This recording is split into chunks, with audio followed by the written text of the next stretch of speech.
Hey guys, what's cracking? Godsman here, coming at you with the next episode of the custom card review. We're on to episode 5, Cinco, and this is going to be hopefully some more good customs on the way, because episode 4 kind of blew it all out of the water for me. Not one card I thought I hated, well, except I guess for the Shirley. Actually, now that I think, I guess the Shirley cards and the Supreme Messiah were a bit overpowered for my liking, but everything else was phenomenal.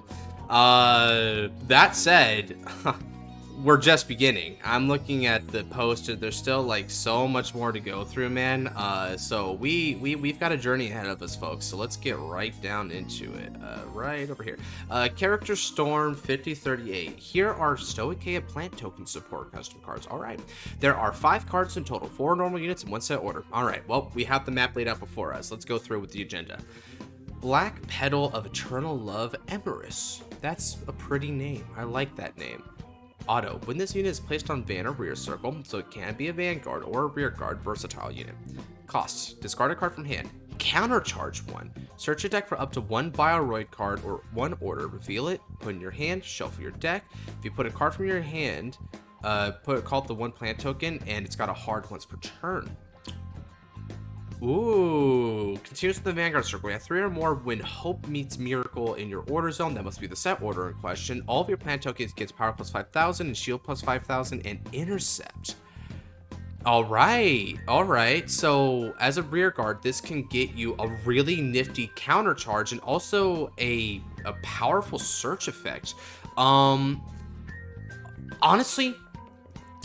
this right here, I think, is a little bit more powerful than we might be thinking about. Giving us, because of the search any order bit, searching any order means that things like Zorka, Order Nolia, Order Bird, anything really can search whatever order they want, no matter how crucial. Just for a discard, which means it's a break even. Now, of course, there is the we recently got cards. I think it was in set 2 where they discard a card and then you dump an order and then play it. When played, it goes back to the on the deck. So it's kind of like that, right? But the difference is that this also gives you a counter charge and a plant token. So effectively, it's a +1 that also counter charges. Now it's a hard once per turn, but you only need to activate 1. That's a little bit too generic. If this was locked behind a condition or a name, this would be fine. But as it stands, it's a little bit too strong for Stoicheia as a whole, but I do like the concept a lot. It just needs a little bit of a tweaking on the restrictions category. Continuous on the Vanguard circle. If you have 3 or more when Hope meets... Oh, wait, I already read this. Let me go scroll down real quick to when Hope meets Miracle so we can understand, right? By understanding the order, we can understand a lot of what's going on here. Grade 3 set order. Okay, so you can't ramp this, I don't think. You have to just get these from turn 3 onwards. After a set order is played, put in your orders up. If you have Blue Petal of Miracle Blean or Red Petal of Hope Razel on your rear circle, you need to have both on your rear circle to even activate this, in addition to being a grade 3 set order. Okay, so we're going to look back at that. Out on the order zone, when your Bioroid unit attacks, it gets 5,000 power until end of battle. Okay, I think no, plant tokens should be plant, not Bioroid, right? But I would assume your Blaine and Rizals are... I keep wanting to say Reziel. These 2 are probably Bioroids. They count. And since it's Bioroid units, then obviously Emerus should be a Bioroid. So that's another one. Your Vanguard is included. When your Vanguard attacks a grade 3 or greater Vanguard, good restriction. Cost to put 1 Blue Petal Blaine and 1 Red Petal. I'll just call them Blue Petal, Red Petal. From your rear into your hand. So you're bouncing 2. Choose up to 1 Bioroid card from your hand, called to rear circle. That's an interesting Bermuda-like effect we're doing, or Nuvatama as well, let's be fair. If you did not call a card, Energy Blast 4, choose 1 of your plant tokens, and it gets 10,000 power and critical +1 until end of turn. That's fascinating. Okay, so you bounce them back, right? And then you either get a multi-attack, or you make one of your tokens the big cheese for that turn. That's interesting. I Okay, that's kind of cool, not gonna lie. And in something like what's her name, Claudia, I believe it's the promo that operates with the orders and tokens anyway. If you play Razel and Blaine and they're fairly generic with When Hope Meets Miracle, you might be able just to make those plant tokens that are already going to be beefy, especially with Flowering Blood's order, which gives 10k to all of your 5k original attack units. That could be a threatening plant token, for sure. It's a hard ones per turn as well. God, if Navs were here, he would hate these hard ones per turns. he hates hard ones per turns by design. I'm not so harsh on them though. I don't care, not gonna lie. It's just another way of balancing. Choose up to one Bioroid. Yeah, honestly, this is a cool order. Now, what's also interesting is that it has some good balances. If you have multiple Hope Meets Miracles, you will be getting extra doses of 5k, which incentivizes the stacking in addition to what the grade 3 says about having 3 or more for giving your plant token some extra stats.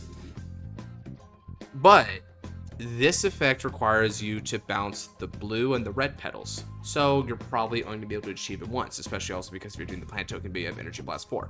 A lot of night bouncing here. Also, it's a hard once per turn anyway, so I didn't need to be hard once per turn, I don't think, because I don't think there's a way to loop it. But if there was, it's future-proof. So good stuff. I like it. Let's go back up. So from Emerus, we get Blue Petal of Miracle Blade. When this unit is placed on Vanguard rear, cost Counterblast 1, so this will be in your ride line. Put the top card of your deck into your drop. Put up to one unit without Sentinel from your drop into your hand. And you put a card from hand, call up to one plant token. So Counterblast 1 for a +1 that also gets a plant token.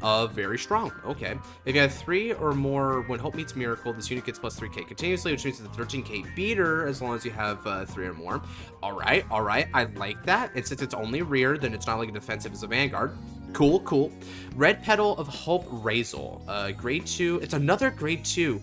This is going to get a little complicated then, because well, actually, let me read this first before I assume. When this unit is placed on van or rear, that means Soul Blast 1, draw 2 cards, choose a card from your hand, call it to rear, or discard it. If you discard a set order, put that card in your order zone. Ooh, and it's a hard once per turn. You have 3 or more. So Razel's super important. Razel lets you ramp pretty hard. This gets you the tokens, and this just gets you token recursion. This one gets you the orders better, and also another draw power. And this card gets more shield. So it's a little bit weaker as an attacker if I'm to be taking the 9k at face value and assume it's not a typo in some capacity. Which one would you do as the Vanguard? Honestly, I would probably take the Razel. I think the Razel is the cooler one to do as the Vanguard, especially because another set order that you could play in Stoicheia is the new one that came out, the Festival Collection, which lets you move a card from your rear circle not being attacked to the Guardian circle, and then it's bound afterwards. So you can utilize more of your field as a defensive option, which you can keep reoccurring things like plant tokens and whatnot. Those plant tokens are going to be beefier with their shield. I like that. It also means that this card being an interceptor, if you have to put it in the back row, so you can, what you can do is you can make a Blaine Razel column and bounce them back. But even if you don't bounce them back and you left it there, it column the back row, you still just shield it for 10k by moving it to the interception. That's a good, that's a cool synergy. I think you would actually play that other set order just to increase your set order options in this deck. Not bad. So this is Pink Petal, Azalea. So this one's not named in a lot of the effects here, so it must just be a tertiary option. When this unit is placed on rear circle, if your opponent's Vanguard is grade 3 or greater, you have 2 or less rear guards. Counterblast 1 called the 5 plant tokens. You have 3 or more When Hope Meets Miracle. All of your plant tokens get plus 3k until end of turn. Wow, okay. So, I mean, if you call 5 plant tokens, you're going to be only plussing 4 off of it because... well, yeah, because here's the thing. Azalea's already on the field anyway, so at max you only plus 4 because you call a 5th plant token, you're calling over it. But you also need to have 2 or less rear guards, which I guess is fine, so it's just a field flooding option, but you need to see Razel and Blaine. This is a... You know what, though? This is still crazy. So... The reason why is it's not just the plussing, right? I think in this deck, the plant tokens are definitely strong and useful. But consider the plant tokens in the context of something like Grandfia. In Grandfia, for the cost of a counterblast, you can get 5 plant gauges to your Rose token right away.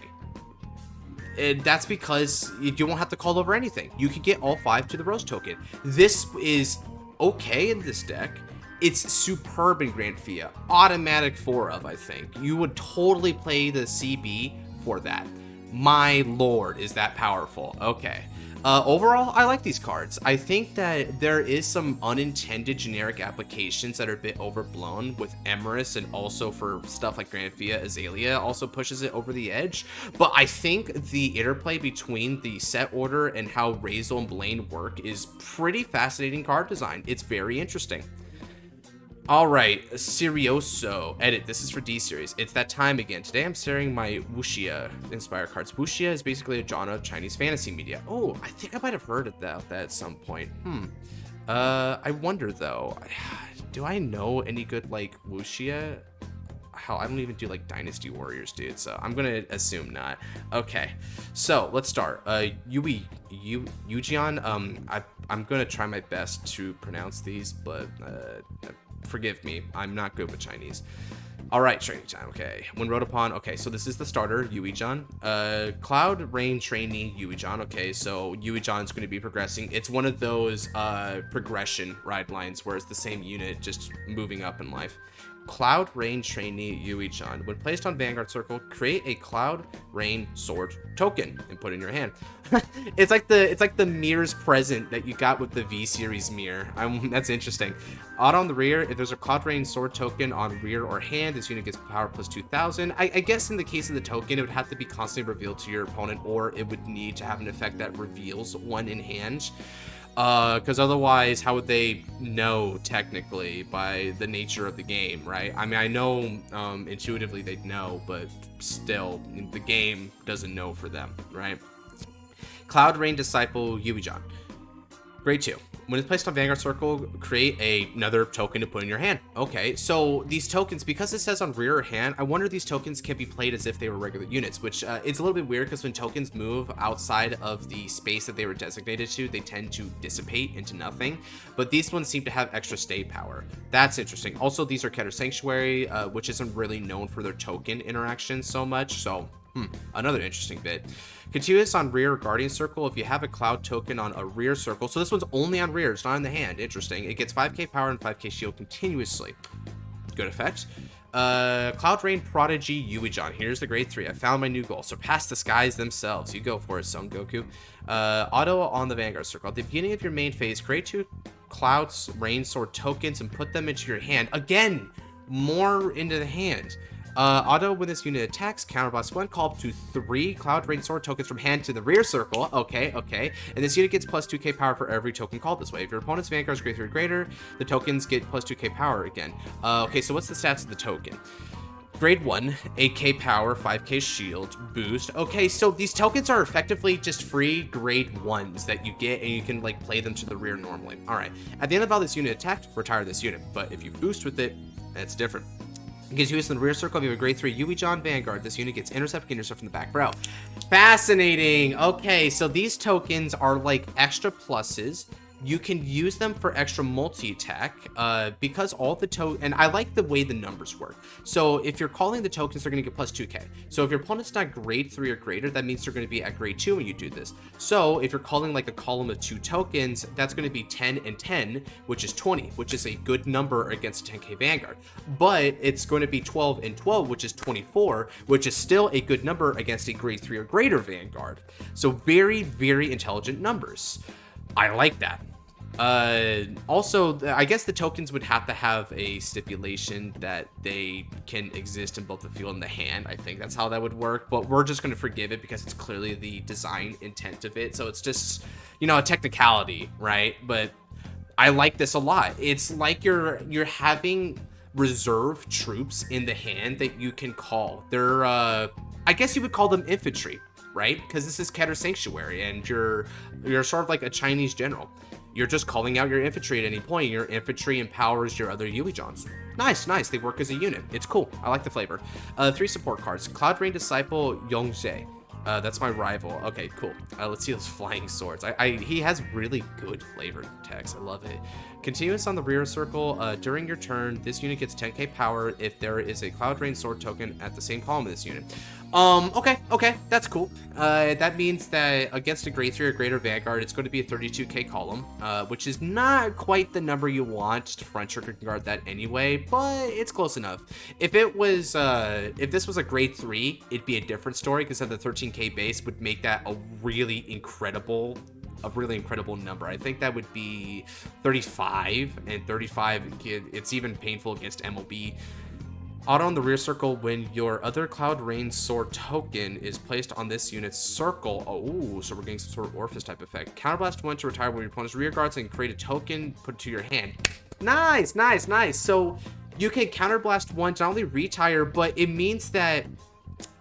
So it's sort of like a +1 in a way for a Counterblast, because you're getting rid of one of their cards, which is not... It's unusual for Keter Sanctuary to have a retire type removal. Only the blasters really do it in D series specifically. But by putting another token into the hand, it means that you don't really have to suffer too much for calling to both of the front rows to maximize for a 5 attack multi-turn. That's nice. It kind of reminds me of how the Orpheus cards names, like what was the name of it? I'm trying to remember. It was the grade 3, and when you like retired it, you're able to call into the Shadow Army token. I guess Opart would be another good example of that. Although Opart I think had a different pattern behind it. Still, very good card. I like it. Cloud Rain Trainee Shime. Remember to push yourself too hard. Okay. Grade 1. Continuous on the rear Guardian Circle. If you have a Cloud Rain Sword token on rear circle, it gets 5k shield. All right. Auto on the rear when your other Cloud Rain Sword token is placed on this unit's circle. You can Soul Blast to draw a card, which makes it break even. If you have no Cloud Rain Sword token on your hand, which is a little bit weird, but basically if you don't have any, create 1 Cloud Rain Sword token, put in your hand. Okay, cool. So it can be a potential +1 for the Soul Blast, but this one is under a condition rather than an additional cost. The Soul Blast is regardless. I like that. And it means that if you're calling over Yongjae and Shimei simultaneously, you resolve Shimei first and then Yongjae, so the Shimei can get you the token, and then this one will get you the token, because this one doesn't care if you have one in the hand or not. So that's cool. It means the cards can recognize the timing conditions of each other. A lot of thought here. I also dig that the presence of the tokens is giving shield in multiple instances. So it's inherently a very defensive strategy, also because these things can intercept from the back row. So when you're calling over with these guys, they, even from the back row, they remain to be interceptors despite the retire in the front row. There's a good sword and shield back and forth with this, which is very nice. I think the most flavorful Keter decks, in all honesty, maintain sword and shield like tactics to them. Think Alden and Reziel, for instance. They do a lot of that, where they get a lot of draw power and returning cards back, which has the offensive defensive implications covered simultaneously. It's a very sophisticated deck strategy, well, at least in my opinion. Cloud Rain Master Kyongbei. These youngins grow fast, but I do have one more trick up my sleeve. Nuke the field! I don't know. Grade 2, continuous back row, back center rear circle. If you have a grade 3 Yuijon Vanguard and your opponent's Vanguard is grade 3 or greater, I do like that there's some stuff that can be if you're going first, but some stuff you have to wait till going second, so it means you can't rush too hard against the opponent. Good card design. Your Cloud Rain Sword tokens called by card abilities give plus 5k power. Ooh. Back row center for another auto skill. At the end of the battle, your grade 3 Yuijon Vanguard attacks Soul Blast and this unit. Your Vanguard gets all of your Cloud Rain can attack from the back row. Fascinating. So now this gives you an interesting choice. You can do one of two things. If you do this, right, you could get a lot of small multis. They're not going to be too big. Your tokens called by card ability, they will get 5k, which means that each of them are going to be 17k attackers, which are just 5k shields anyway. And that's only because of this guy, which is going to give them the 5k power of their grade 3 or greater. So if your opponent's grade 2, then they're not going to get bum rush too hard. You have to wait until grade 3 or greater. Very good restriction that. But when you do it, you could look at from a +2 to a +4 in your attack patterns, right? Not plus in card advantage, just the amount of multi-attacks you get, but they're very small, pokey attacks. So depending on your opponent's hand and field state, you get a choice between big column swings or smaller poke swings, which is even more versatile, right? Now, in addition to having sword and shield, you also get to debate between bludgeoning attacks or piercing type attacks. Nice, nice, nice, nice. And it's requiring this guy to be your back row center specifically, so they can't stack. And it also means that this dude has an additional cost to it in order to even give the back row center thing that you don't have to do. And because it's timed to your grade 3 Vanguard after attacking, you can't give that back row attacking to pre-existing tokens to the back row, so you can only have your front row attacking at first. This is so beautiful, dude. These are perfectly designed, absolutely phenomenal design there. I can't see a flaw with them. The numbers are very intentional and well designed. The tokens are very clear in their concepts. All of your cards interact with them in a very nice way. They know the play pattern. They expand on your play pattern. They give you a variety of defensive and offensive options at your disposal. The flavor text, even, to be quite frank, is one of the better flavor texts I've seen in any custom card. It's a little it's a little sad that I can't play this like immediately, not gonna lie, but we're gonna get to this, man. I really, me and Noir, man, we're gonna try and get on these a lot better. I'm really hoping that we can commit to it this time, because we had a lot of difficulties last time around. But we're gonna definitely try, and when we do, I want this. Oh, I need to play this. This crap is gonna be so cool, man. I already have a few ideas on what art I would put in for custom card for these, because he didn't add any customs on that, so we're gonna do it ourselves. 10 out of 10, man. Absolutely great. Cosmic Sleep, what you got? Fated One of Destruction, Zahara Vars. Ooh, it's a, okay, so it's a Fated One for Dragon Empire. Auto on the Vanguard circle once per turn. At the end of this unit attack, it's just kind of funny for me because we just got, a Dragon Empire, I think it's a Youthquake card, like Youthquake ride line that we got revealed, and that one's pretty sick too. So a lot of Dragon Empire today. Auto on the Vanguard circle once per turn. At the end of this unit attack, you have 3 or more flame counters on a Cross of Flames Raza set order. You may counterblast 1, stand this unit, and it gets power plus 10,000, but drive minus 200 auto turn. Ah, okay. So you need a set, so it's one set order, but multiple counters. And if you wrap counters, then you kind of do the Zet lands type thing of restand with no drives, which seems to be more of a constant we see in D series. That's cool. I guess you could also consider it like Varga Dragras. That might be an even more apropos way of looking at it. Continuous on the Vanguard circle during your turn. If you are in the ultimate flame state, this unit has plus 10,000 power, so it's going to be a 33k attacker for both swings. Okay, I guess ultimate flame. We'll see which one gives you that state. This sounds like Final Rush, but even more epic somehow. Divine Skill. Auto on the Vanguard circle. When this unit attacks a grade 3 or greater Vanguard, Soul Blast 1, discard a card from hand. Retire 3 or more rearguard units on your side of the field. Okay. Target up to 3 rear circle on your opponent's side of the field and retire any units on them. Sorry, crossover dress, they're all going away. Then target up to 3 critical triggers in your, I like how it says target, like it's a Yu-Gi-Oh card, right? Like we don't need to keep saying target for everything. And add them to your deck. Shuffle your deck, and if you're in the ultimate flame state, it gets drive plus 1 on a turn. Hey, look at that! He turned Rezael into a Dragon Empire card. So, you snipe. It's funny how you can retire like 3 or more on your side of the field, but you can only choose up to 3.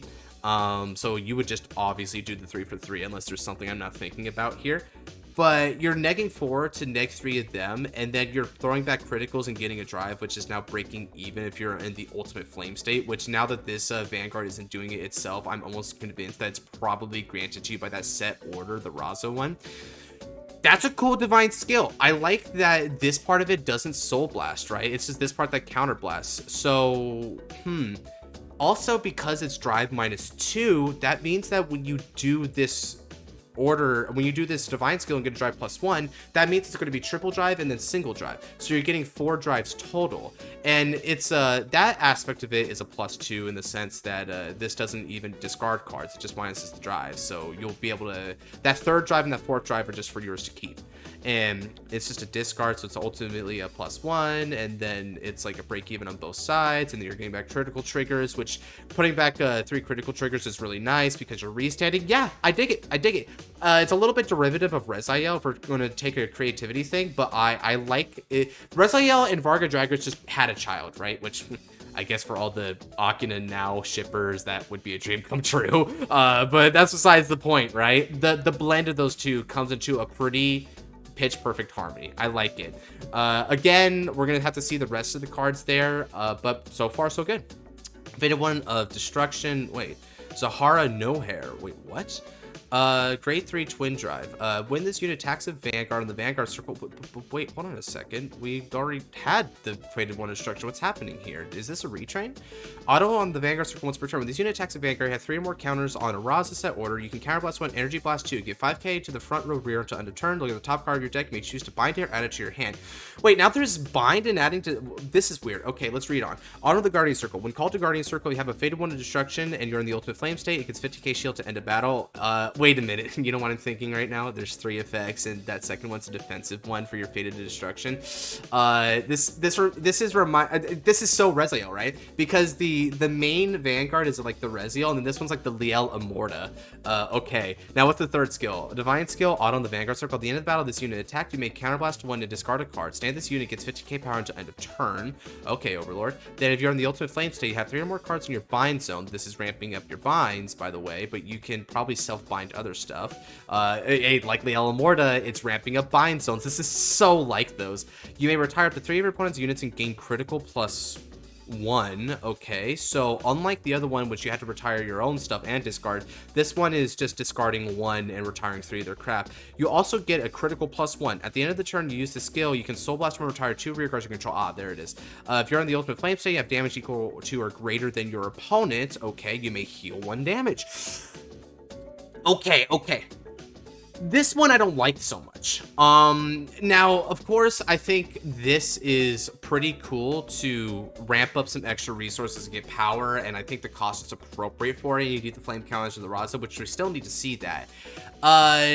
This is also nice because I like alternate form Vanguards that have defensive implication. I'm thinking of something like Malkuth's Malek, where Shin can actually act as a pseudo heal for you if you check it while on base Malkuth, you know, stuff like that. It's kind of nifty, but you know, even though this also feels like Liel Immorta. It has the bind mechanic, it has the shield. We already mentioned that kind of stuff. But what I don't like is the divine skill.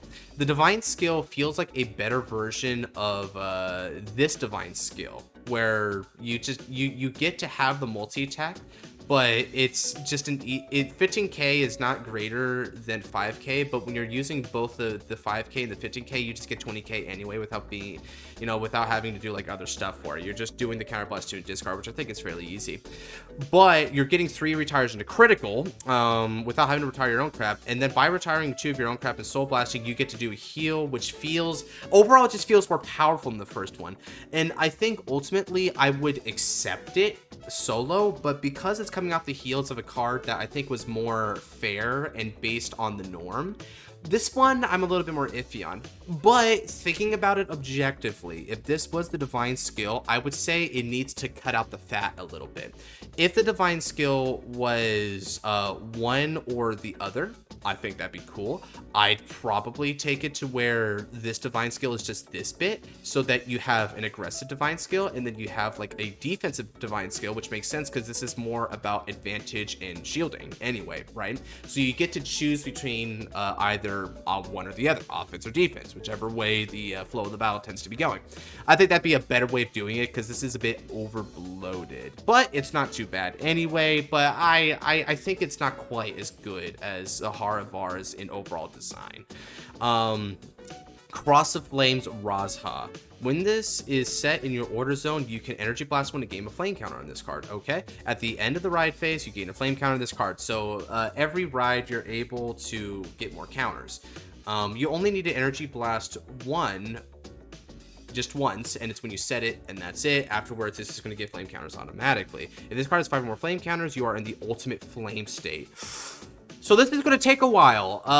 Yeah, this is going to, and the one thing about this is that multiples aren't even going to help you for that condition, because the way that this works is that you need to have 3 more flame counters on a cross Raza. So it's not like 3 dispersed, it's on 1.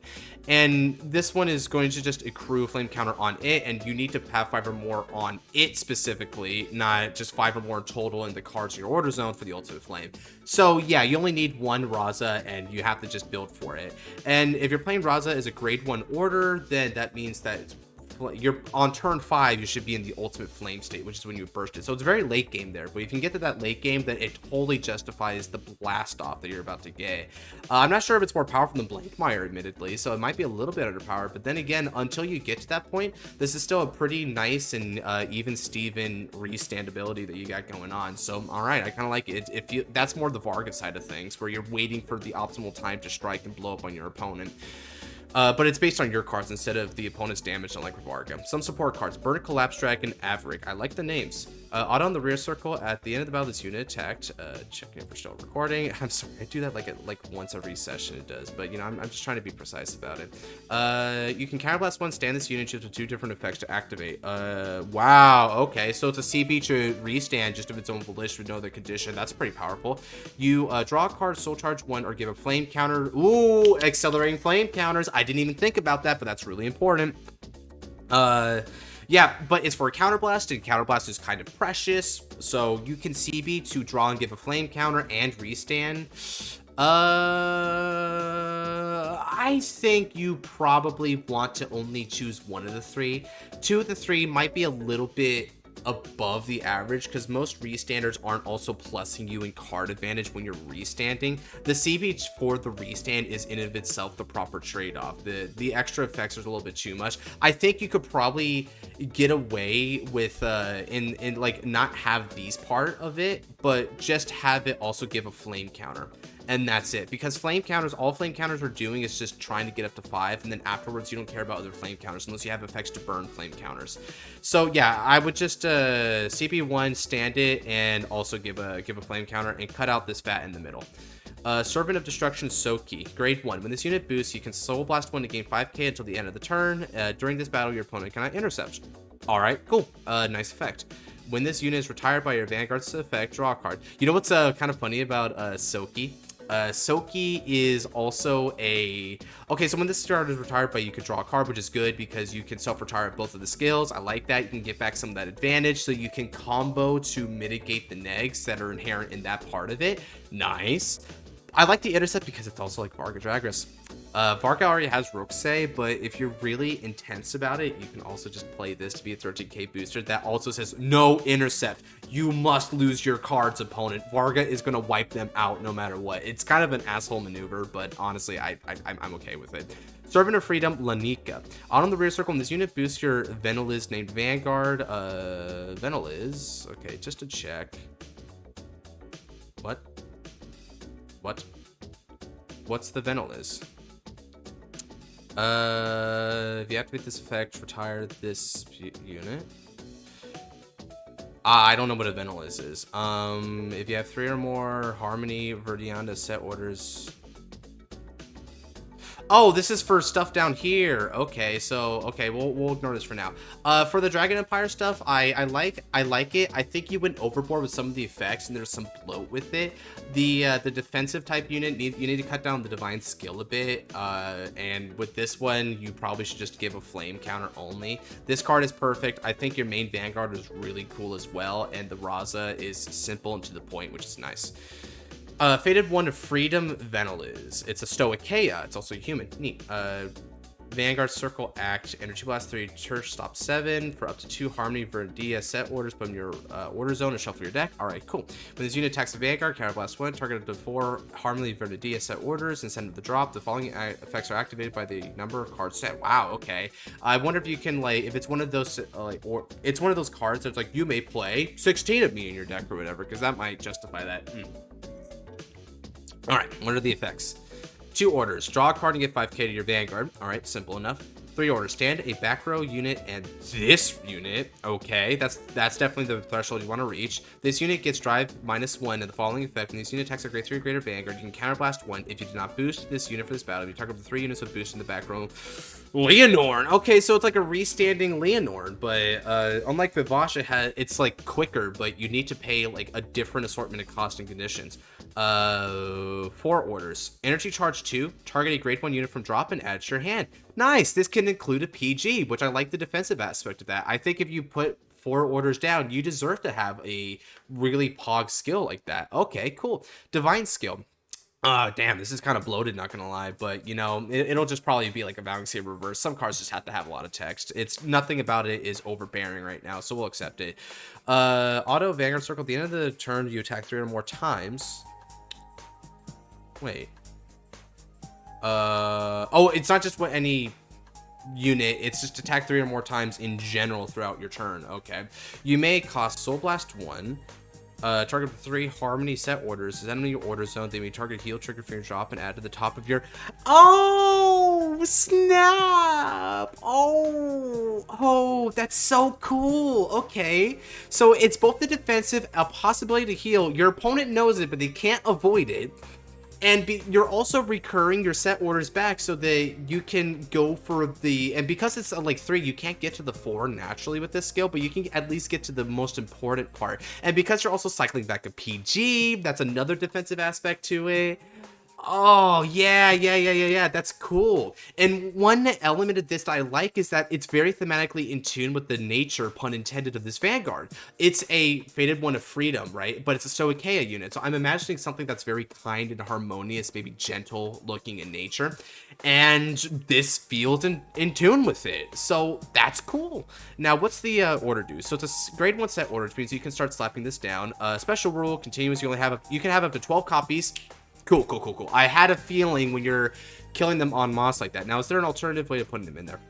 When this is set in your order zone by an effect, you may draw a card. You may activate the effect of 1 copy of this card per instance of being placed. I'm assuming that means that... What I don't understand what that means. Is it hard once per turn, or can you only like do it 1 draw per 1 place, which would just be natural? But it's also by an effect, so if you do it without an effect, you just regular place it, you can't draw off of it, which is one of the setbacks of that. All right, that's pretty fair balancing. This is a little bit confusing to me. I might need some clarification on that, not gonna lie.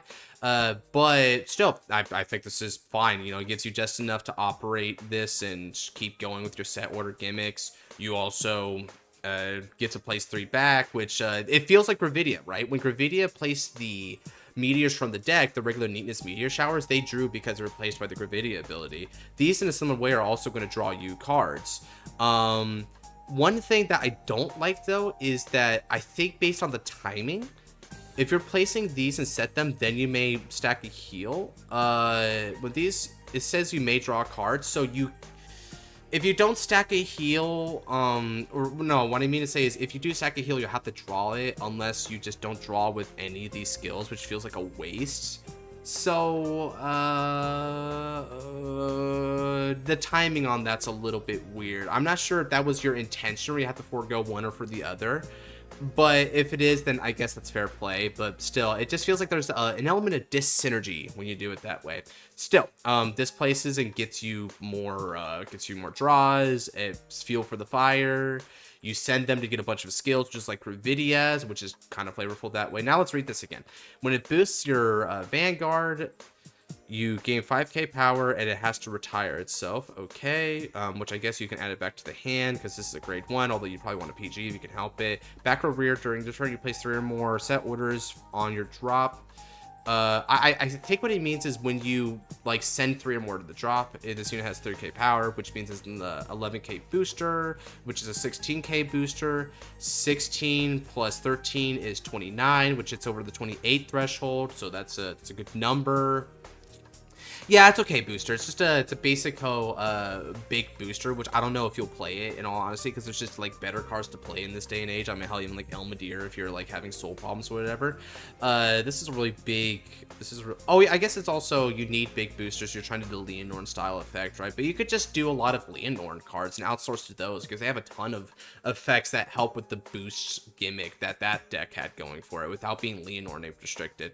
Overall, yeah, it's a nice splash of different elements that comes out for just a fascinating deck concept. I can see where this would be pretty fun to get going. Like there's a lot of crossing here, right? Like this one feels like a cross of Reziel and Varga Dragress. These feel like if you were playing a if you're playing like Bermuda while also playing Alden, well, I guess also the back row attack, it's kind of like a Murakumo thing, so that's like a few different like aspects. This one is like if Gravidia and Leonorn came together and mashed into one deck. There's a lot of that going around today. Maybe that'll be the theme of this particular episode of Customs, but still, I kind of like it. There's a little bit of dyssynergy here, and I can also see where maybe the nature of the Harmony of Verdianda may not be worth it ultimately, but it's still a really good idea. Are these okay? I'll post them. I don't know, huh? I might have to respond to that later. Retrain Starhawks. Oh, okay, yeah, gimme. Let's go. All right, so we got some Starhawks. Oh yeah, we got a lot of Starhawks. Okay, so we gotta go ahead and do this one at a time. It looks like, wow, there's a lot of them. Starhawk Lurley. Okay, cool. It's just the D series version. Starhawk Chiro. Okay, so you're just going to take the Starhawks that we had from V-Series because it was V-Series that made the Starhawks, and we're just going to do them D-Series style. Makes sense. But it's placed by writing from Lurley, which is the starter, which makes sense because even the V-Series Starhawks, there was an effect that required you to have Lurley.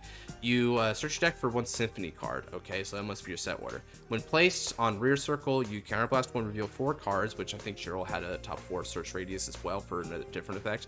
You add one grade 2 or greater card with Starhawk or one Symphony to your hand, put the rest on the bottom of your deck. All right, cool card. I like that. Starhawk Let a Look. When rode upon by a grade 3 Starhawk, you may call it from to rear from your soul, which, I mean, you don't need to put the to your soul card part of it. Like cards like this, like Boulder Extra, are gonna have that. They just say you just call to rear circle.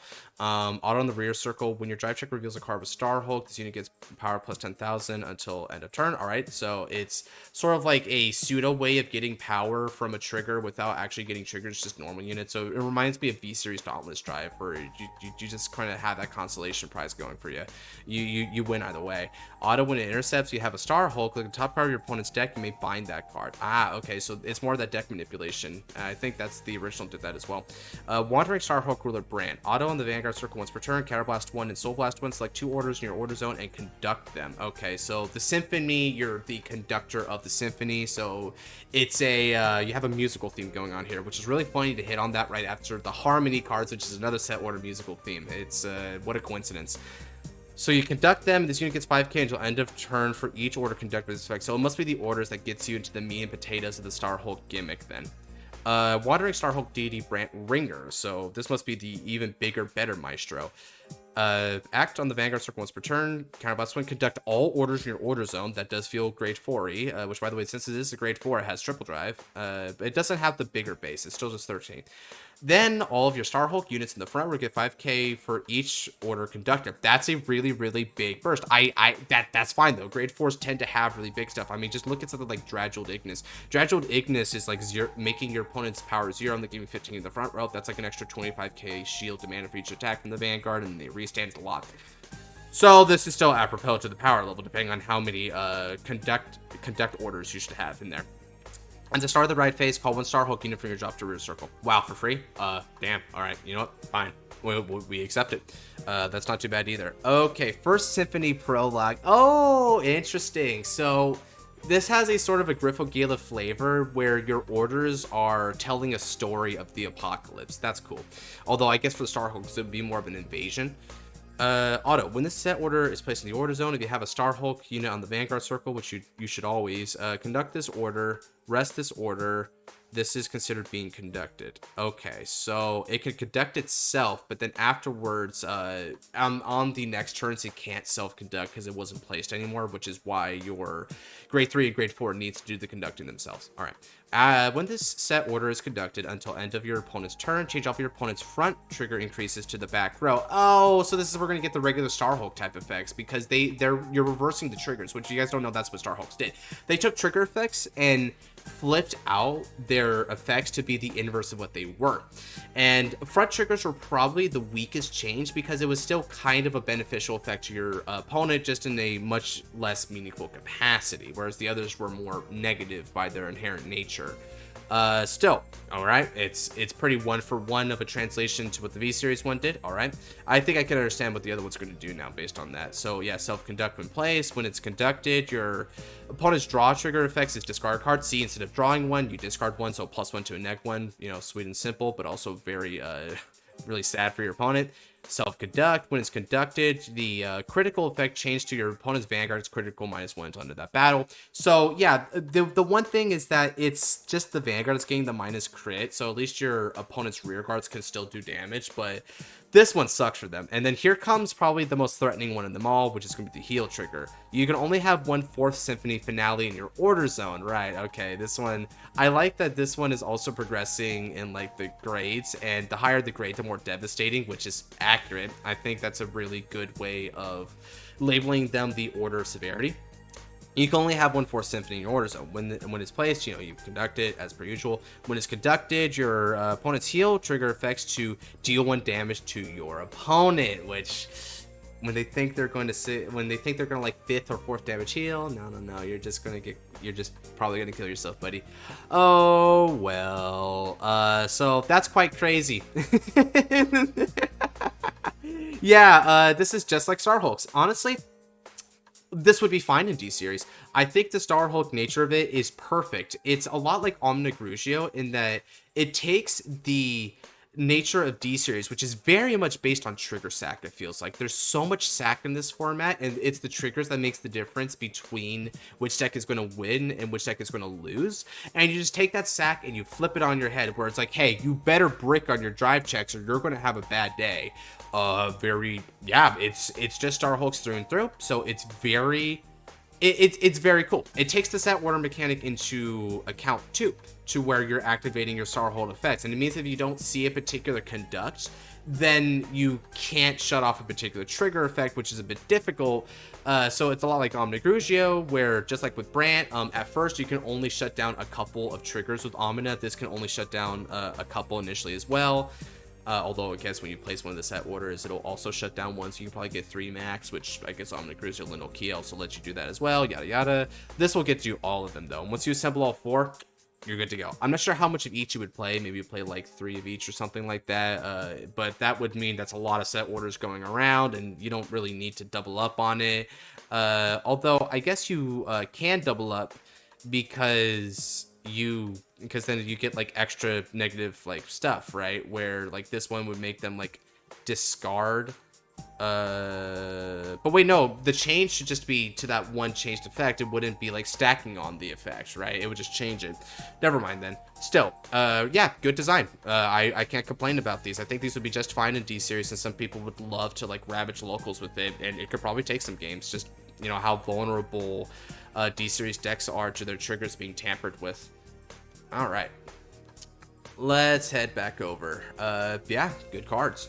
Okay, so next up we got Model Alice. I thought it was Model Haste for a second. I've been working on a set of Sanctuary Guard support for my V-Clan collection. Oh, nice. Okay, cool. More V-Series. Maybe this will be the V-Series deck that we can use to challenge the other V-deck support we were looking at. Sanctuary Guard Arc. Grade 1 normal unit. Hand auto. At the end of the battle, your Sanctuary Guard Dragon on V attacked. If your opponent's Vanguard is grade 3 or greater, you counterblast 1, rest 3 of your back row grade 1 rears. Write this card as stand. But wait, it's 13k power. Is it actually meant to be a grade 1? It might be meant to be a grade 3. If it's a grade 1, then this is kind of wicked. It has 10,000 shield and boost. No, it's meant to be a grade 1. It just has 13k power, and it can effectively be your Vanguard. That's weird. It gets critical +1, drive +1, which means now it's going to be a twin driver anyway, and it's going to get a critical. Weird. Okay, so why would you do that though instead of just using Sanctuary Guard Dragon's effect regardless? Because Sanctuary Guard already gets the crit +1 by its own inherent effect, and it gives 10k to the front row. Why would you ever do this? Auto on the Vanguard circle. When this unit attacks, Soul Blast 1 grade 1. Stand all of your other rear guards with Sanctuary in their card name, and they boost this unit. If you boost it with 3 or more, write a Sanctuary Guard Dragon for your soul as rest. Oh, so that's why you do it. So you can forgo the power. You can forgo the power of the Sanctuary Guard Dragon, but in exchange, and also you're writing from hand and getting back the drive, so I think it's also 1 less in overall card economy.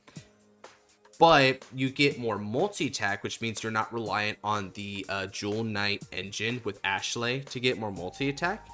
You get more, actually no, you don't get more multi-attack. You just get a bigger swing on the Vanguard specifically. I'm mistaken that. But if you do get the bigger swing, then you ramp a force marker. You get more force markers because you're rewriting the Sanctuary Guard Dragon. So that might be worth it. Yeah, if nothing else, it gives you more Sanctuary names so that when you put it on the field, then it's just a Sanctuary and it can combo with itself.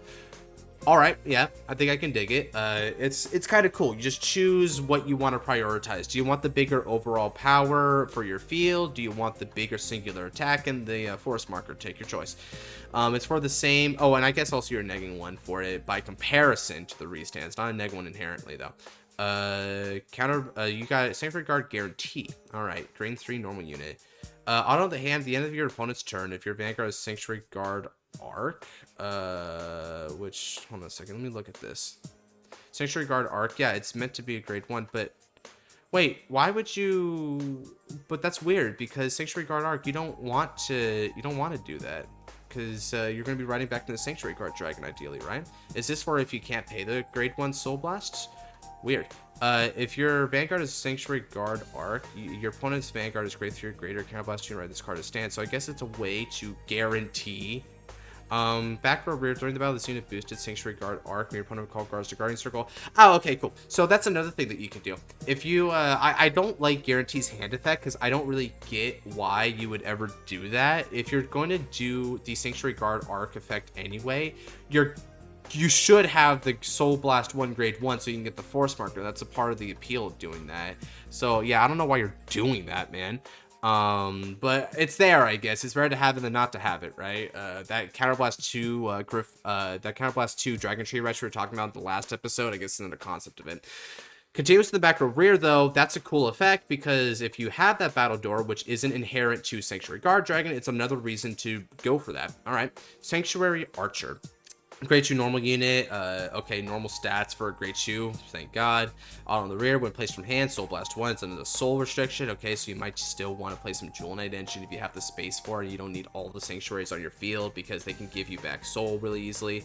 Look at top 5 cards to chaw up to 1 grade 1 card from under the rear. So through your deck, it's only grade 1, but still you it's a lot like Levero, right? Where Levero has a place from hand conditioned, and you counterblast or you soul blast, you have no face of counterblast because it was a V alt wild card, and the whole point of that deck was to have no face of counterblast. It was their version of Brave, quote unquote.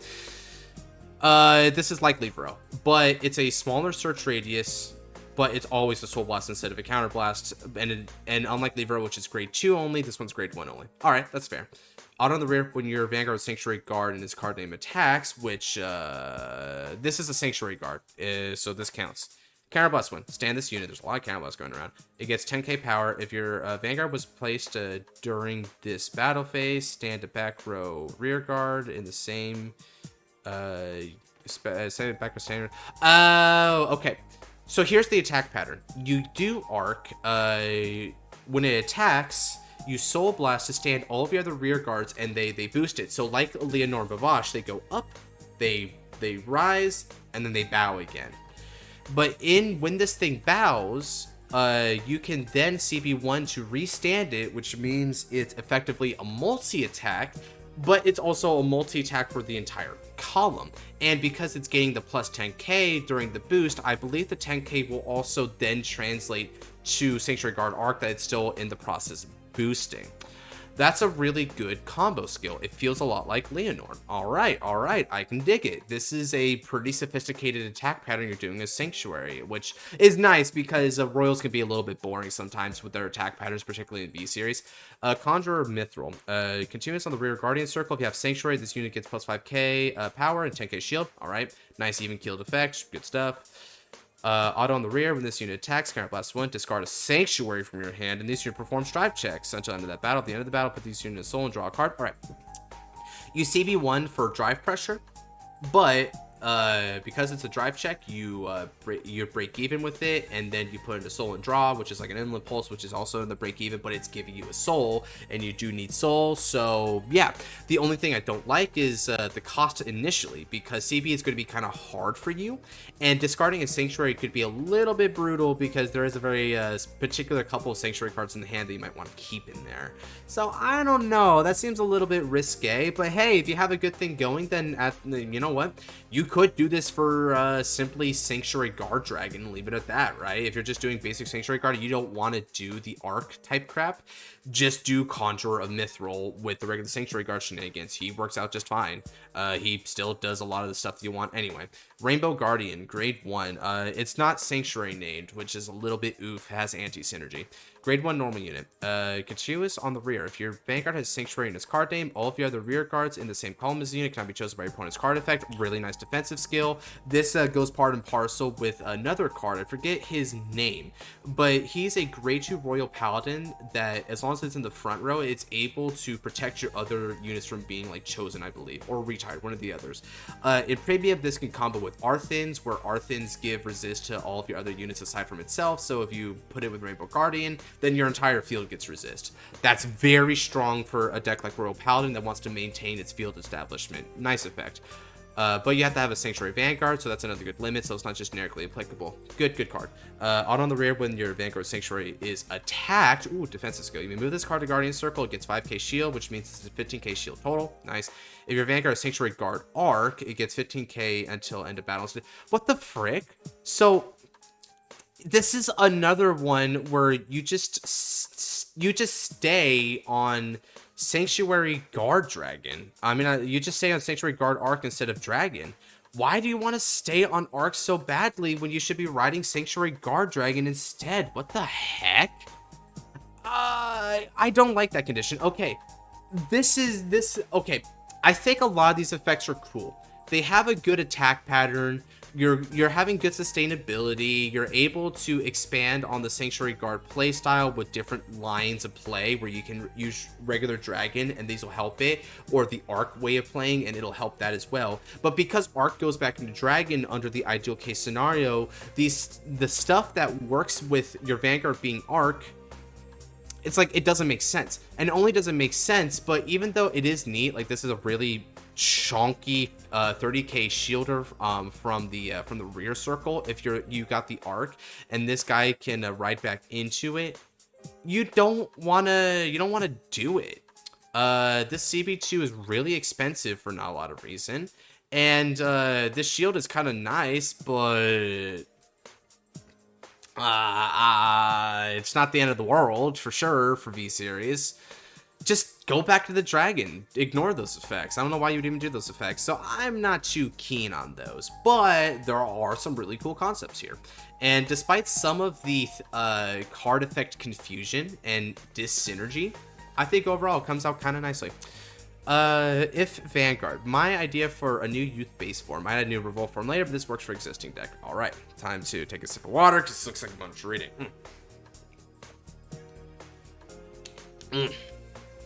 Good stuff. When you're thirsty, water actually has a nice flavorful taste, doesn't it? Youthberg Schweigtfall Arms, which means Schwei is two in German, for those who don't know. Revolve Dress, auto. At the end of battle, this unit attacked cost Energy Blast 2. Okay, so there's an additional cost with this. Choose up to one card from your hand, revolt for its card name, right as stand until end of turn. It gets drive -2, and Revolt Dress, auto at the end of battle, this unit attack, choose a revolt form a different card name from your hand, right as stand, it gets drive. So that's why it's Schweigtfall Arms, because you're doing two revolt forms back to back with each other. And what's kind of nifty about this is, I get the Energy Blast too, but oh man, that's so aggressive, dude.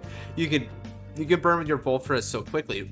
One other thing about that is this inherently helps your full blast a lot, because full blast, generally with full blast, you'll usually build like a couple of revolt forms, but maybe you don't have the third one in there. So what you do is you revolt form into, like, say Tempest, and that's the one you're missing, and then after that thing attacks, you go into full blast, and then full blast has all three and it does it. Or if you hit the nuts and you set up all three anyway, and you have two full blast in hand, you can double full blast, I think. What the frick? That's crazy. Act once per turn. Cost, I assume, on the Vanguard circle. Soul Blast 1. Perform one of the following, but if you have 3 or more cards with revolve form, the different card names, we perform both instead of 1. Again, 2 being the thing. You get 2 revolve forms. You get Energy Blast 2. Well, not get, but you pay it, and then you can perform 2 effects. Search your deck or draw for up to 1 card with revolve form its card name, put in your hand, shuffle, and then you choose a card from your hand and discard it. Okay, you would definitely take that. It's a break even, but it sets up a revolve form of your choice from the deck or drop zone, which is extremely powerful. That in combination with Carino makes it really easy to get your revolve forms going. Choose a grade 2 card from your drop and put it into your hand. Wow. So like add back Schneisel or Fergosa, and then play. You can play their skills to add or put into Soul a revolve form. Damn, for just a Soul Blast, dude. Ooh, but God, this gives you so much value if you've got 3 or more revolve form in different card names, right? Okay. The only thing I would do is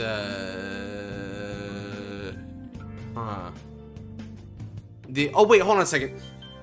Looking over this again, I messed up something. You can't double full blast because this is full form a different card name.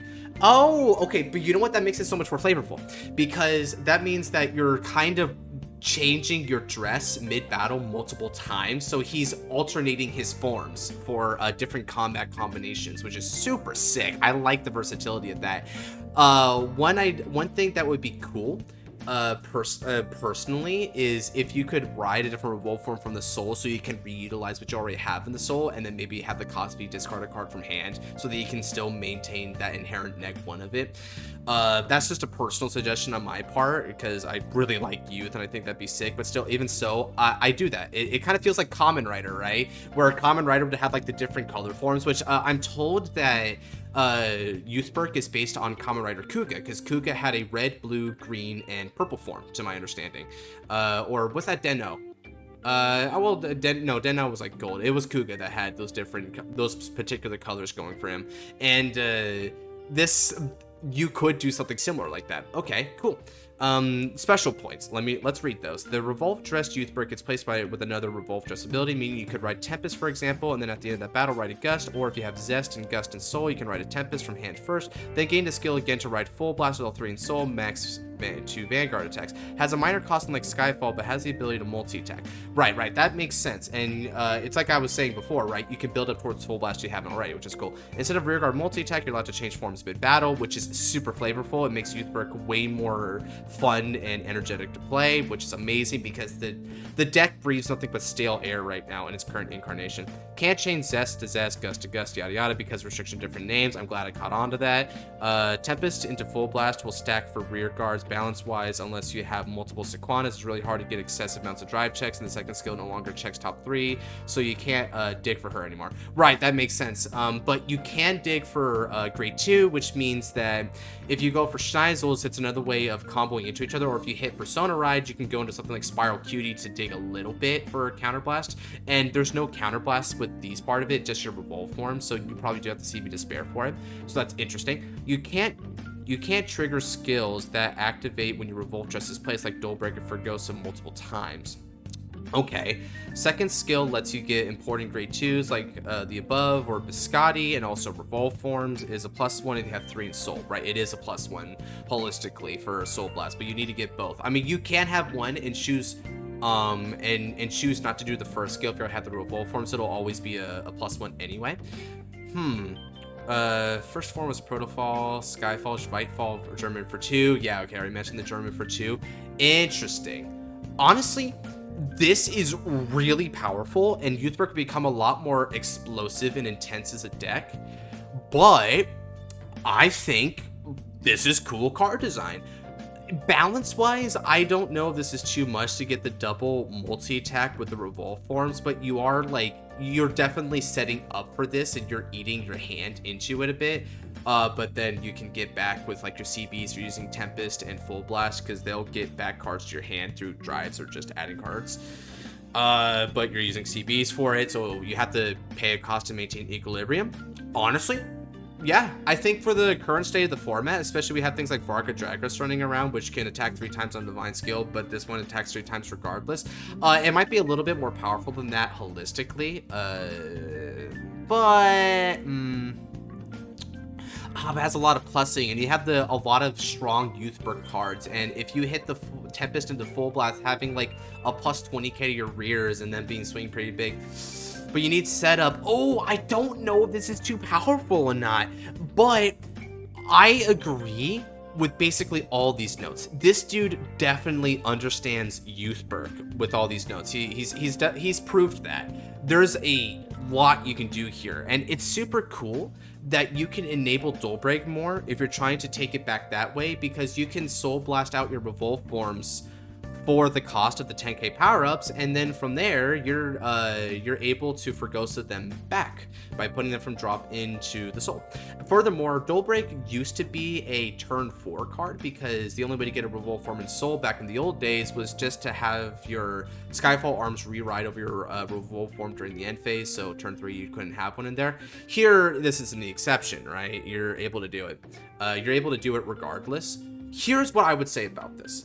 I think this is almost good for this format. It's very interesting. It does a lot of effects. It keeps the general theme, but also expands and also has the duality aspect of it. I remember the Gemini arms that we reviewed way back when, but this is like more eloquent than that was.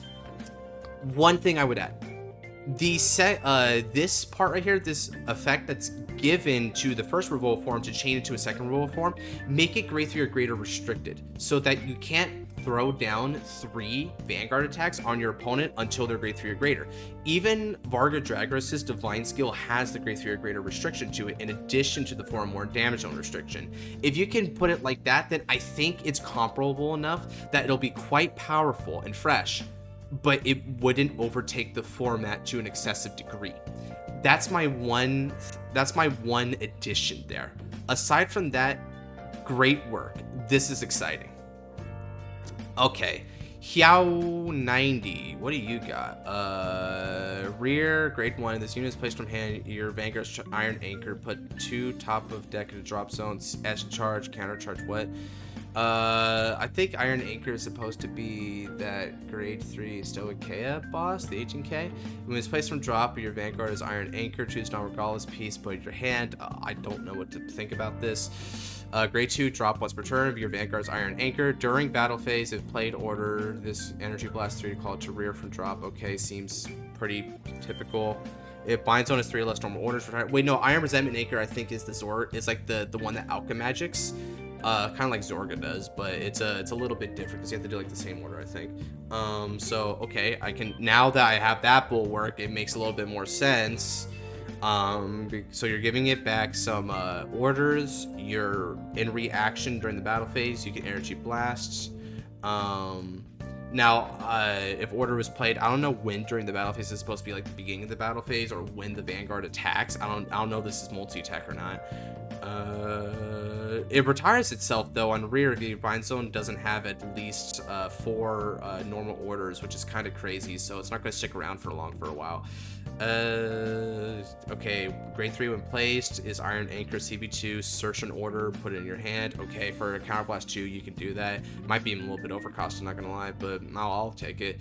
Auto on the drop of your Vanguard's Iron Anchor and you Alchemagic this turn, call it rear, gains minus 5,000, critical plus 1 until end of turn. I'm gonna assume this is a 5k decrease to a 13k base, which is 8k. Okay, continuous if your bind zone is normal orders, it gains intercept.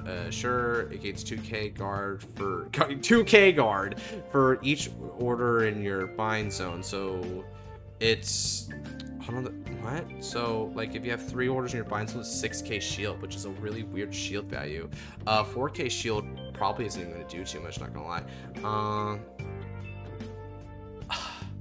These are weird. I mean, it feels like they're helpful, but at the same time, I don't understand these too much. It feels like they shoot themselves in the foot in a few different areas, like the self-retire and the minus 5k, and the shield is a really weird idea. I don't like these very much. They're also just too weird for me to really get into the mojo with it. I can't comprehend some of what he's saying.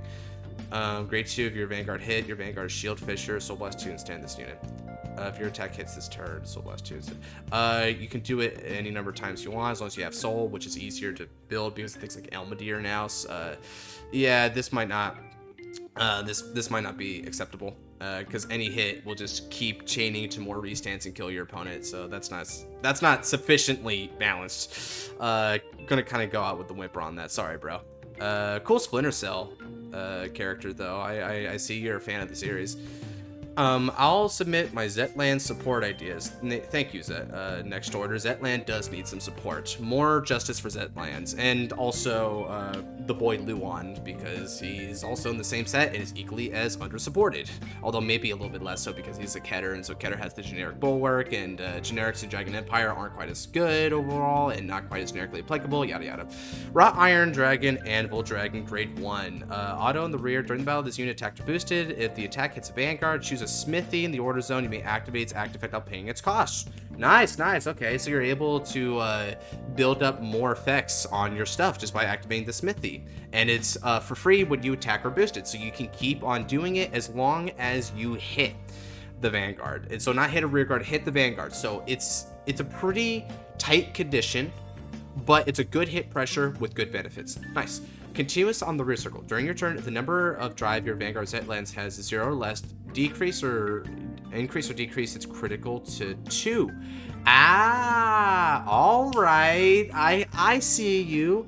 Zetlands, for instance, will get a drive, but when it restands, it gets drive -3. So even though it's a triple drive on the first swing, on the restand, it has no drives. But this means it's guaranteed to have a critical. And he was smart, because not only is the critical just for the second attack and not for the first attack, so it's not like for both, which would be really intense, but in exchange for being free, the continuous skill specifies the original critical to 2. So much like how it is with Imaginary Gift Force 2, you can't stack multiples to get extra criticals because the original will always be set to 2. Very intelligent card design. Beautiful. Wrought Iron Captain Zephyr, Grade 2, 10k. When this unit is chosen by the Smithy in your order zone, Soul Blast 1. Choose a Smithy in your order zone, stand it, and this unit cannot be chosen by your Smithy's ability until end of turn. Okay, cool. So you can... this guy lets you, for the price of a Soul Blast, do your Smithy over again, which makes sense. I think there's nothing wrong with that, especially because Smithies, they do give you pretty decent benefits for offense and also some shielding value, but it's not so significant that being able to double dip on one is going to be the end of the world. So I like that. It means that your Smithies have more impact overall when you combo with Zephyr. Out on the rear, when this unit is chosen by your Smithy, cost Energy Blast 2. Okay, so you can pay both of these costs, I guess. Look at the top cards of your deck equal to the number of Smithy in your order zone. Choose up to 1 Wrought Iron, call through. Oh, that's cool. So your search radius increases the more Smithy you have, with the maximum search radius, I believe, being 4. So for an Energy Blast 2, you could easily whiff it, right? Especially if you only have like 2 or 3 Smithy. But it's also a very easy plus. For Energy Blast 2 to effectively +1 is insane. Like, one of the only other cards I know that does that is Divine Welstra, where Blitz Arms can actually Energy Blast 2 for something like Loot Bedsol during the battle phase to get the draw. But, you know, that's a much more important effect. You probably use it for Ice Shoots Maximum or Yudiante, so you wouldn't do it anyway. But here, it makes sense. And because it's only when spoken by Smithy, you know, that's cool. So, oh, and I think I'm getting something too. This unit cannot be chosen by your Smithy's ability until a turn is only tied to this effect. So what you do is you choose a Smithy. The first one will choose this, we'll choose it. You use the second effect, right? And then with a second Smithy, you pick him and you do that. Oh, but you know what? Ooh, there's something a little bit abusable here. Because if you keep choosing this auto skill, because it's not once per turn, you can keep Energy Blasting 2 and keep digging. And if you keep hitting, you can keep plussing for Energy Blast 2. Okay, put a once per turn restriction on that and we're golden. With that, it's cool. So you just get a potential plus there, and then from here, you're also able to stand a Smithy, so you can keep going again. But when keep going again, we shouldn't be milking this. That's a little crazy, bro. And yeah, it's fair. Wrought Iron, General Dragon, Quench Steel Dragon. Speaking of quenching.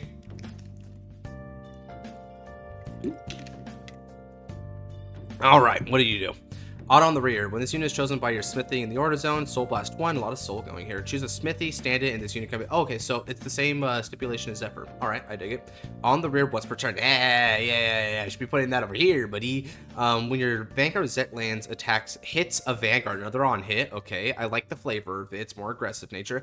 If this unit was chosen by smithy order this turn, for every 2 smithy in your order zone, choose a column, retire all of your points. Ooh, that's amazing. Cool. So once you hit at least 2, you can wipe out a whole column, but if you hit 4, you wipe out 2 columns. That's so nice. It gives a very strong field control flavor to a Dragon Empire deck that felt like it was lacking a lot of that field control. That's perfect. When it gives you even more incentive for hitting your maximum of 4, because when you hit 4, choosing 2 columns to retire is pretty insane, not gonna lie. And thankfully this has a once per turn, so you can't like wipe out all 5 rears with it, because you see that's the thing. If this wasn't once per turn, you just choose it with multiple smithies and you would get multiple rear guard columns anyway, so they were smart to put the once per turn there. Yeah, really well designed. This gives, I don't think it would make Zetlands meta or even tier 2 or anything like that, but the smithies being able to be operated a lot more means that you can stack more power and more shield, so you can be even more formidable that way. But it enhances your Zetlands in a variety of ways. It gives it more crits, you get more power, you get more resources, you're able to wipe out a lot of units en masse. It gives you a bit of everything all tied around the smithy order gimmick, and it makes the smithy just that much more important. Honestly, good cards. I'd take these in a heartbeat, man. Alright. I decided to try and make my own personal Fated one if I were in a clash. Oh, nice. Okay, cool. Alright. I gotta... Okay, let me refresh my... let me refresh this after this. I decided to try Fated one of Silent Resolve Intense. Okay, so that does sound pretty intense. Bazinga! Keter Sanctuary. Okay, cool. So you choose Keter. We are fellow Ketergans. Auto, when a card is put into your trigger zone, activate one of the effects depending on its type. Crit, choose an opponent's unit and retire it. It says unit, so you should say rear guard. Otherwise, you could retire the opponent's Vanguard. No. If you Persona Road, choose 2 instead.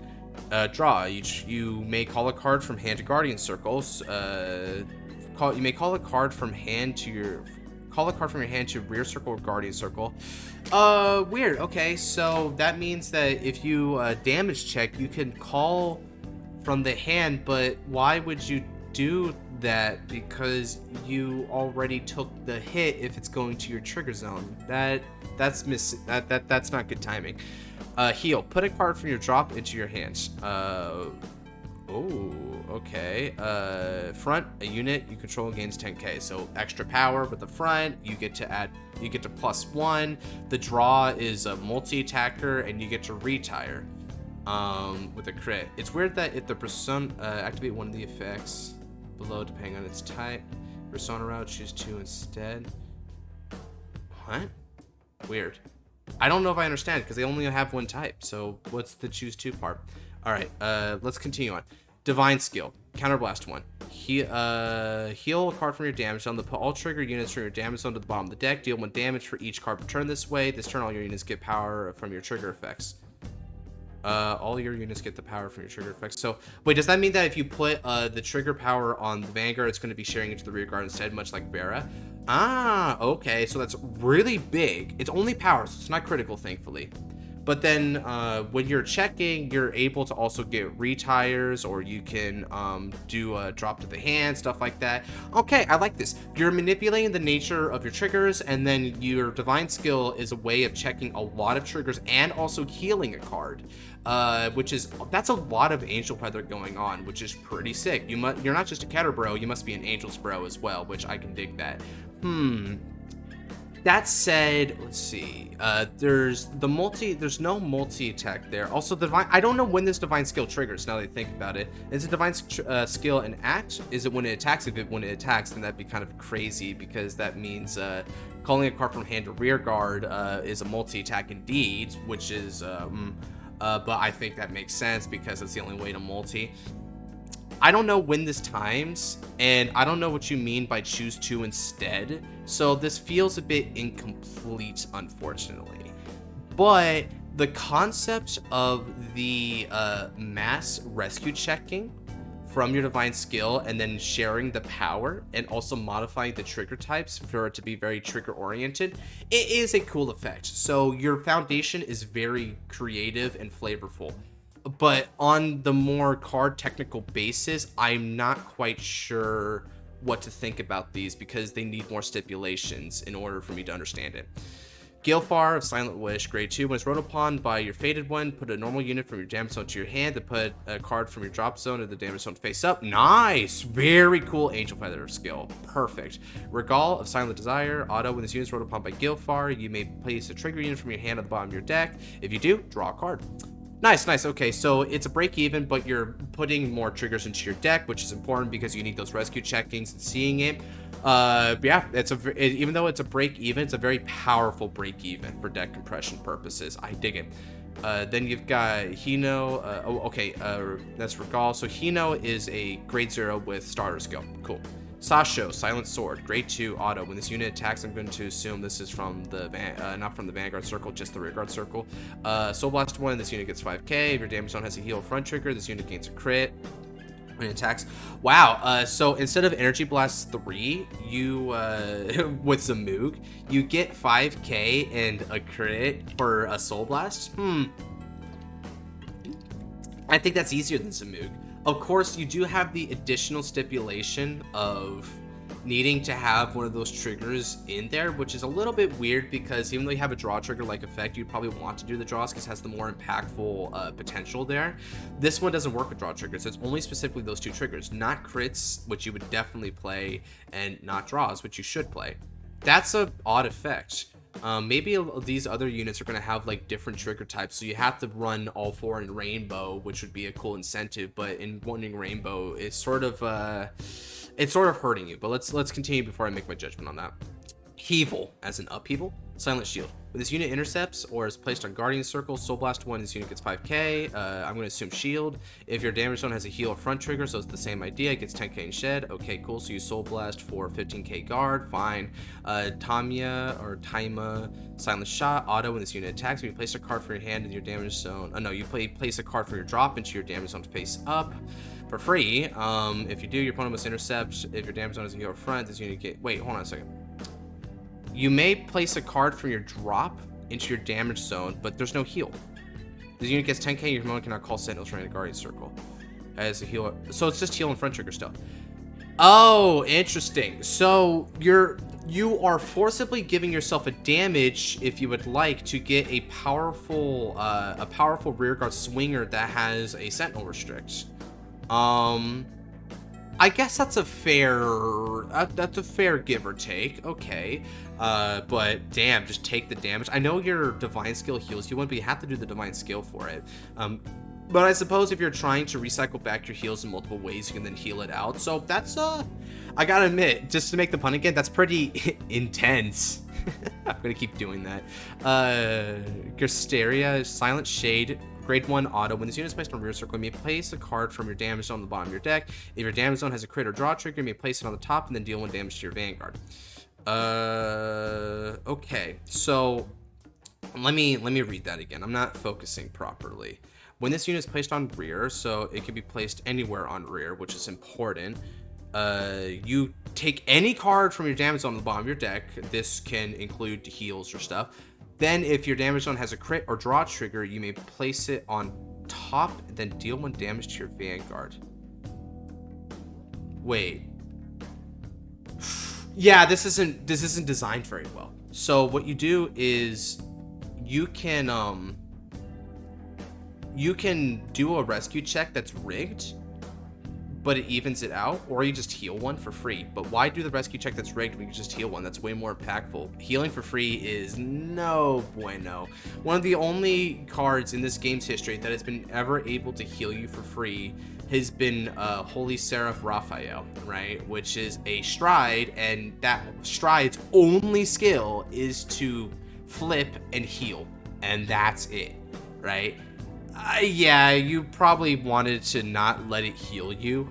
Instead, what you probably wanted to do is you take a card and put it at the bottom of the deck, then damage check one for maybe like a counter blast or a soul blast or something. But then what you do is the card that you put was oh, wait, no. Here's how I would change this. You, when placed, you take a card from your damage zone, you put on the bottom of the deck, and then if the card that was placed was not a trigger unit, you may damage check the top card. Otherwise, place it on top of the deck to the damage zone face up. So in other words, you only rescue check, you put back a normal unit.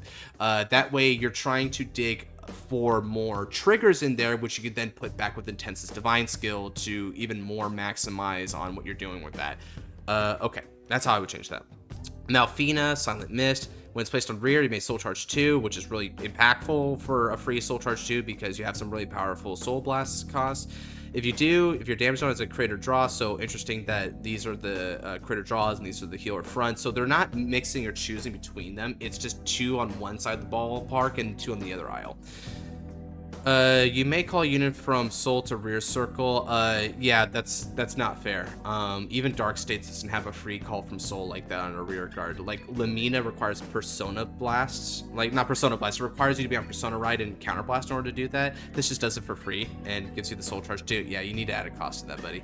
And even then, I'm not sure if it's too apropos for the flavoring of Keter Sanctuary, even this like more weird version of it. Denalia, okay, when this unit is placed on rear, you may counterblast 1, you may return 1 card each from your hand, soul, and drop to the bottom of the deck. Hand, soul, drop to the bottom of the deck. I just wouldn't play this. This is, for a counterblast, you lose a soul, and you lose a card from hand. You do get to put, like, a card from drop to the bottom. So you're recycling a lot of cards, but you're also, like, losing resources without any benefit for it inherently. You're just hoping that your deck stacks will take effect later. Yeah, I probably wouldn't play that. Hovia, when this unit attacks, you may activate a trigger from among face-up cards in your damage zone, return the trigger to the deck. If you do, stand this unit, but retire at the end of that battle. If your damage zone has the over trigger, which you would have to place it there by effect without damage checking it, instead put this card in your soul and add a card from your soul to your hand. What the hell? This is a really niche effect to get off, so I can understand that it's probably like not happening 99 times out of 100. But dude, even still, this is a free heal, a free restand, and a free trigger check of your choice. No, that's way too much, bro. What the heck? Resolve to change as a grade 3 blitz order. Play it if you have an intense Vanguard. Deal 1 damage to your Vanguard. If that damage was a trigger, activates effects again. Okay, so you get to double dip on your defensive. Otherwise, put that check card into your hand and the attack gets 15k until end of that battle. So that means that if you're at 5, this is a risky maneuver, because if you check a normal unit, you're fine.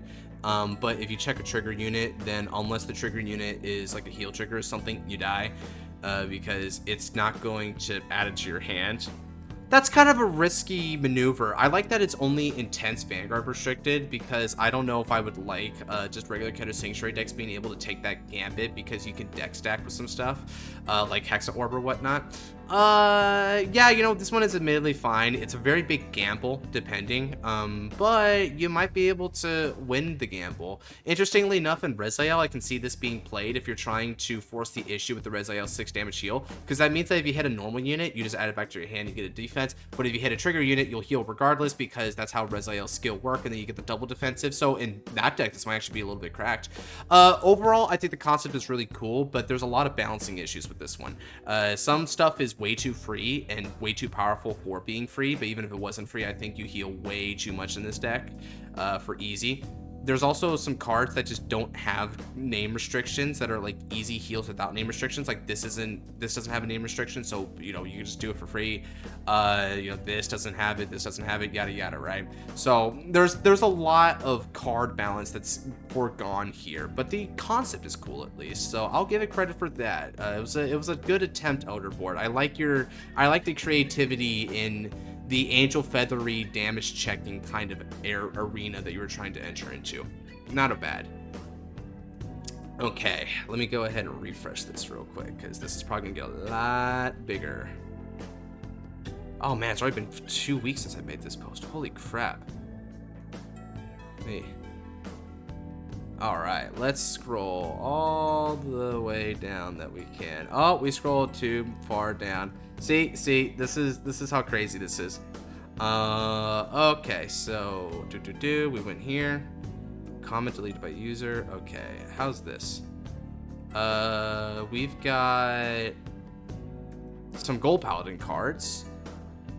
And how long I've been running for so far? I've been running for way too long. Okay, yeah, I don't want to push that. So next time is going to be the gold paladin cards, fellas. But for now, that's going to be it. Pretty cool. I think the last bits there were a little bit like weird and confusing. The iron anchor stuff was also a bit weird and confusing. And there was some odd stuff going on with the Sanctuary Guard arc gimmick that they were trying to put into Sanctuary Guard. But at the same time, I did like some of the other concepts. The Zetland cards were very pog and intriguing to look through here, so that's cool. The Jvite arms is very thought-provoking and takes the idea of Revoltress in a new, more high stakes and high speed direction, but in a way that's also more intriguing than just the full blast turbo build. It was a pretty fair split between all these things that we checked out today. So yeah, honestly, it's another good episode from where I'm standing. Let me know down in the comment section below what you guys thought was the most intriguing of all these cards, if you wanted to add your 2 cents into the ring, or maybe there's any things that you wanted to criticize about any of these cards that I didn't pick up on as I'm reading through these. It's a little bit hard to pick up on all the nuance and stuff, right? I mean, it's not like I know everything about this game. After all, no one does.